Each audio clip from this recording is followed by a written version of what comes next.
When I played college football, most of my teammates and I were way more jacked than the regular students who lifted in the school gym, even though we didn't do everything by the book when it comes to bodybuilding standards. We only lifted 3 times a week in season, we stayed out late drinking every weekend after games, and we did tons of cardio at practice, which gym bros will say will kill your gains. And even though we ate plenty of protein, our diets were, we'll just say, not as clean as they should have been. Now, I'm not advocating for any of that, but the point is we were still jacked despite our imperfect lifestyles. And the reason is because we had this one thing that average student lifters did not. After spending my entire senior year doing research to write a 30-page thesis on male reproductive health, I realized that the reason is because our testosterone levels were off the charts. Our high testosterone levels created sort of a buffer between our poor lifestyle choices and our gains, and it kind of masked a lot of the negative effects of the things that we were doing outside of the field and the gym. Don't get me wrong, you should not follow our example. You should not go out late drinking, you should prioritize your sleep, you should avoid alcohol,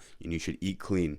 But the point of this video is to show you how you can adopt some of the things that we were doing to top off our testosterone levels so you can reap the benefits of having high testosterone in addition to living a fully optimized lifestyle. The things that we did as football players are things that most average gym goers don't do. So by adding them into your routine, you can reap the benefits of extra high testosterone. And one of those benefits is that testosterone increases muscle mass. This is because testosterone is an anabolic hormone, meaning it builds tissues in the body, namely muscle. Testosterone also increases muscle strength and power output, and this allows you to lift more weights. And the more weights you can lift, the more of a hypertrophic response you can elicit in your body. That just means more weight equals more progressive overload, which leads to more gains. And this is the reason why bodybuilders take steroids, because they're so effective for muscle growth. So if you do the things that we did as football players to top off our testosterone, you can get a little bit of an extra benefit from more testosterone in your bloodstream. One of the reasons why our testosterone levels were so high was because of the style of training we did. Since football is a sport that utilizes a lot of explosive power, our strength and conditioning coach programmed a lot of anaerobic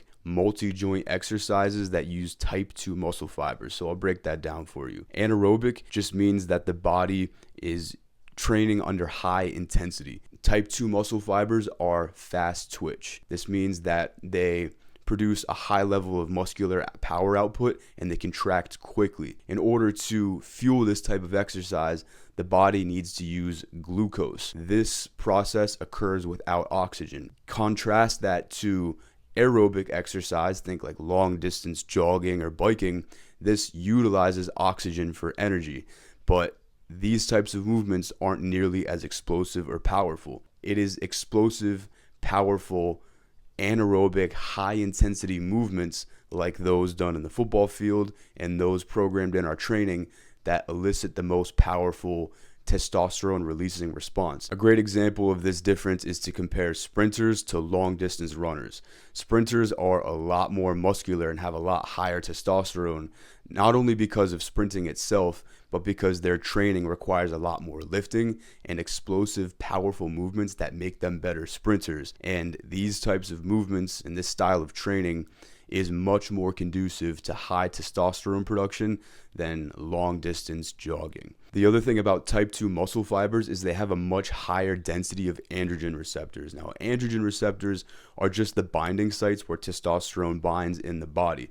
So by training muscle fibers that have a lot more androgen receptors, it leads to a more anabolic response, as opposed to training type 1 muscle fibers, which don't have many androgen receptors. It doesn't lead to as much testosterone release. So to make this really tactical for you, when we were working out as a team, most of our exercises included heavy compound lifts that use multiple large muscle groups at the same time. So squats, deadlifts, Olympic lifts like cleans, presses, snatches, overhead press, and chin-ups, and a lot of sprinting as well. By doing those exercises, we had a lot more of a testosterone response from that style of training than the gym bros who would just do a couple sets of isolation exercises. So this is a big difference that a lot of people don't realize, but by training your body as a whole and using multi-joint compound exercises, your body will release more testosterone than if you simply do a couple sets of bicep curls or lateral raises,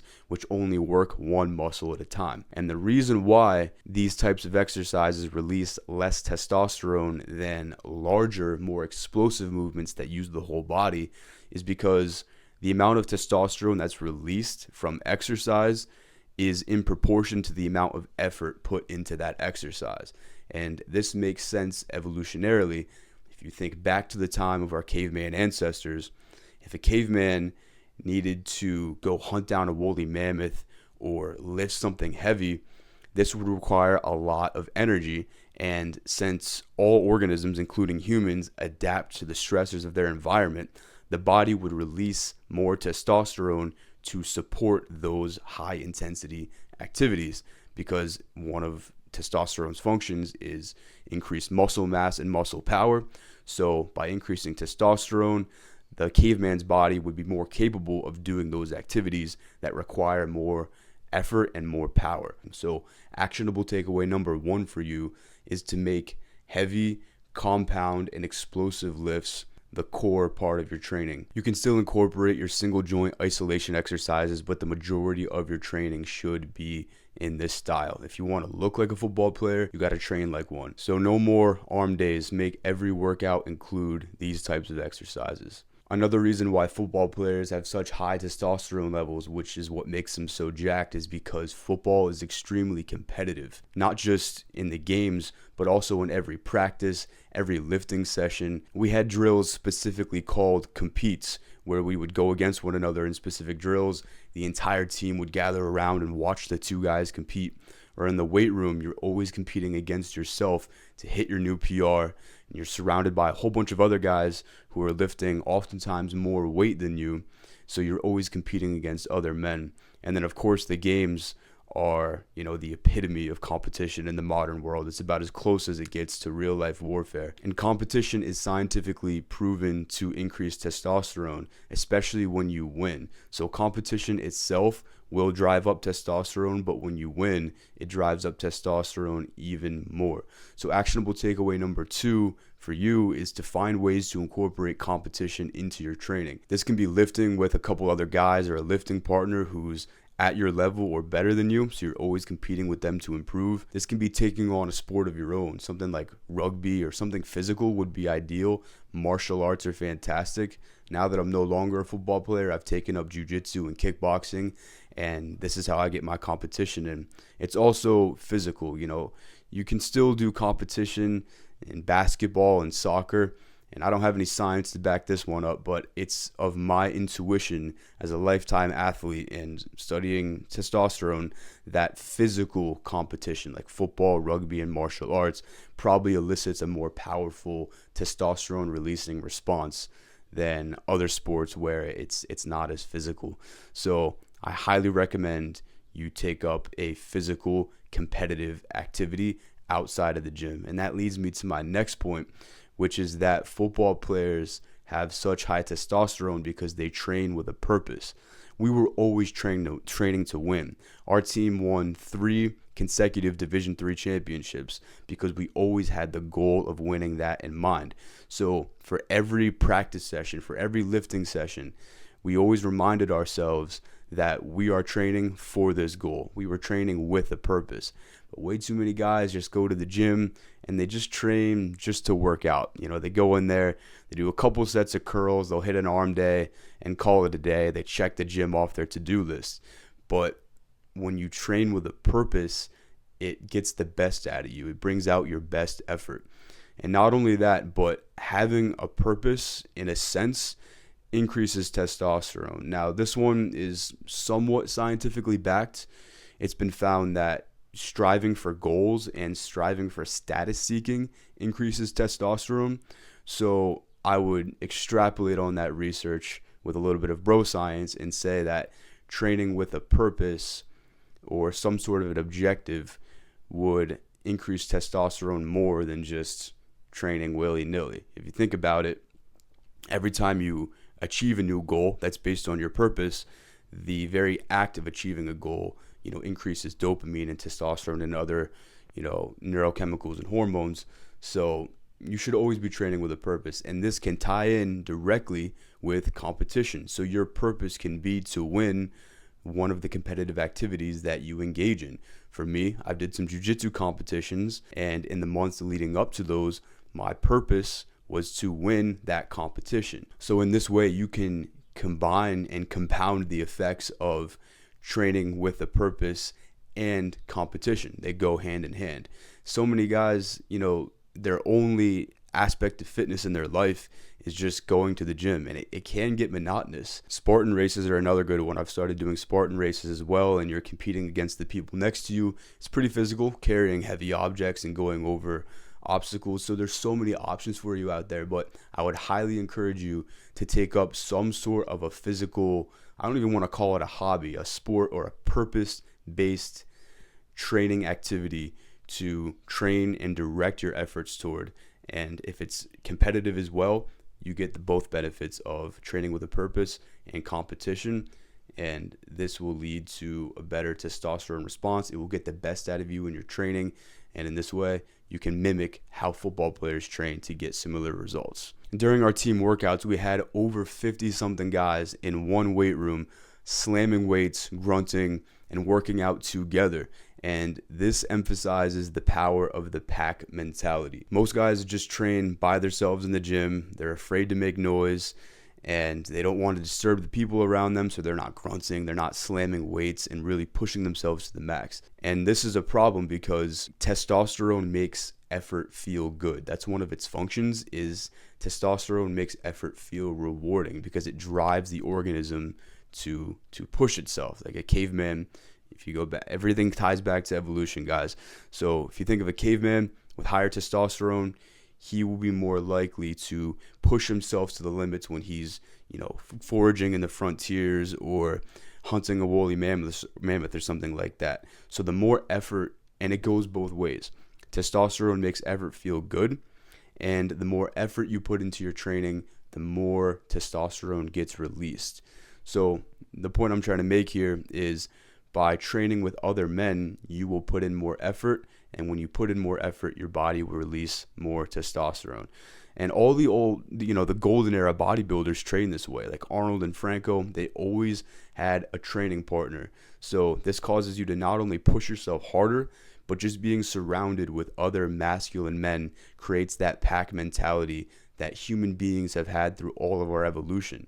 Most of the time, men wouldn't go out and hunt by themselves. They would go with a group. So being surrounded by a group of men, honestly, I can't think of any studies off the top of my head. I try to keep this as scientific as possible, but I'm sure there's research out there that supports the notion that spending time with other masculine men, working hard and pushing yourselves together, would lead to a higher testosterone secretion than just going to the gym and working out by yourself. So try to find a group of buddies, and even if it's not in the gym, it can be related to your purpose-driven competitive activity outside of the gym that we talked about before. That's the other huge benefit of things like Spartan races and martial arts, is you get in proximity to other high testosterone men whose energy that you can feed off of. A side note I want to add is, do not be afraid to be that guy in the gym who's other people's heads turn when they see you working out. You should be grunting. I mean, it's grunting and making noise. It's been scientifically proven activates the muscles deep within your diaphragm and within your core that leads to more power output. And this relates to martial arts as well. There's a reason why martial artists make noises when they're striking the bat. They go rah, rah, rah. If you listen to Muay Thai fighters, they're always grunting and making noise with each strike, and it's because it increases power output. So again, I don't have any scientific studies for this either, but in my mind, if you aren't holding back and you're letting yourself make noise, your body will probably release more testosterone, because it's just a bit more masculine to let out that visceral primal noise than to try to hide it like a little beta male because you don't want to be judged by other people in the gym. So don't be afraid to grunt. Obviously don't be obnoxious and scream as loud as you can every rep. That's not necessary. But, kind of let out the animal, untame yourself a little bit when you're in the gym. And I'm telling you, when you train this way, when you train primally and you're not afraid to grunt and kind of slam the weights within reason, in my own experience, this leads to a lot more effort, and I just feel more like a beast. And that feeling of just being a beast is tied to testosterone. It's got to be. Again, I don't have a specific study for this one because science is a bit limited in what they can pinpoint. But in my anecdotal experience and with all the other men that I've trained with, this is the way to train. So don't just meekly do your lat pull downs and then scroll on TikTok. Train with a purpose and train with vigor and intensity. There were no phones allowed in our football lifting gym, and you should adopt that for yourself. Somehow maybe print out your workouts and then put your music on a playlist and then leave your phone in your gym bag. But not having phones allowed in the football weight room was huge because it keeps everyone focused on the task at hand. If it's so easy to get dragged into social media, and then you watch a funny cat video and that's just not masculine, that's not related to the gym, and then your mind gets distracted and out of the flow of being in that zone of being a monster in the gym. So if you can, I would highly recommend finding a way to just keep your phone away from you, or at least develop the discipline not to go on your phone in the gym. I just see way too many men in the gym. They'll just do a set to RPE 6, so they're really not pushing themselves that hard. They scroll on their phone, making their rest time way too long, and then they do another set and they're distracted. It's just this style of training, being distracted and not pushing yourself and doing easy exercises, does not elicit a testosterone releasing response nearly as much as training hard, pushing yourself, staying focused, and especially training with other men. So training like a football player will absolutely increase your testosterone levels more than training like a gym bro. And if you train like a football player and have the testosterone levels of a football player, it will help you look like a football player. However, as I spoke about before, we had some bad habits. We would stay out late. We didn't prioritize our sleep. We would drink. Our diets weren't entirely on point. So if you want to know all of the other lifestyle factors that we were getting wrong, that you need to get right to optimize your testosterone levels, I've built out a full course that not only includes football style high testosterone training, but all the other 4 pillars that you need to incorporate into your lifestyle to optimize your testosterone levels. I put it all together into one course that you can easily follow through to do that for yourself. So you can find that course in the link in the description.